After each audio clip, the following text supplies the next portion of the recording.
Labour আইন সব কিছু স্পষ্টভাবে বলে দিয়েছে যে কোম্পানি লাভ করবে, লাভের 5% টাকা তার এমপ্লয়ীদের জন্য, তার ওয়েলফেয়ার ফান্ডের জন্য, বাংলাদেশ গভর্নমেন্টের শ্রমিক কল্যাণ তহবিলের জন্য সব জায়গায় সুন্দরভাবে কে কত পাবে তার বরাদ্দ লিস্ট আইনগতভাবে দেওয়া আছে পরিষ্কারভাবে। আপনি মিডিয়ার সামনে বলেন যে আমরা আইনগতভাবে সব কিছু করছি। যদি তাই হয়, আপনি আইনগতভাবে সব কিছু করছেন, তাহলে কেন আপনার এই বাংলাদেশের সর্বোচ্চ শিখরে অবস্থান করা কোম্পানি হয়ে আপনার শ্রমিকেরা কেন রাজপথে দাঁড়িয়ে তাদের পাওনা চাইবে?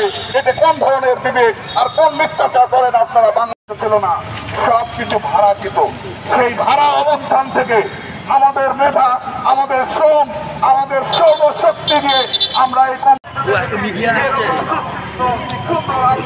বাংলাদেশের ইতিহাসের উত্তর দৃষ্টান্ত। আমরা আমাদের গর্বের কথা বলছি না, আমরা যে আইন মেনে চলি, আমরা বাংলাদেশের সম্মান করি, আস্থা রাখি।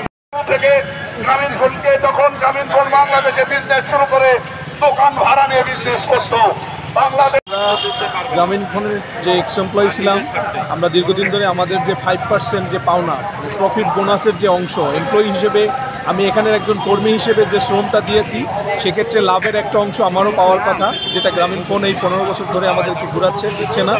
এবং সেইটার জন্যই আমরা দীর্ঘদিন ধরে আন্দোলন করতেছি এবং কোম্পানির ম্যানেজমেন্টের পক্ষ থেকে আমাদেরকে এখন পর্যন্ত যে আশ্বাসগুলো দিচ্ছে সেটার একটা সুষ্ঠু ফয়সালা না হওয়া পর্যন্ত, যে আমরা কীভাবে পেতে পারি, কবে নাগাদ পেতে পারি, আমাদের যে ন্যায্য দাবি সেটা না হওয়া পর্যন্ত আমাদের আন্দোলন চলমান থাকবে।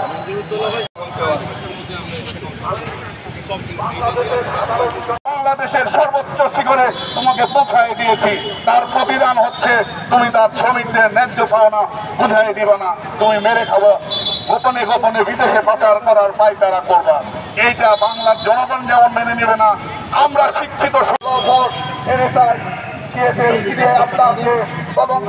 বিভিন্ন সংস্থা আছে, তারা অবশ্যই আপনাদের কাছে রিপোর্ট করেছে, আপনারা অবশ্যই জানেন, কিন্তু আপনারা কানে আঙ্গুল দিয়ে বসে আছে, কোনো কথাই হবে বলেন না।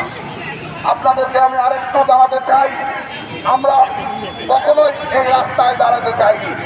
বাংলাদেশের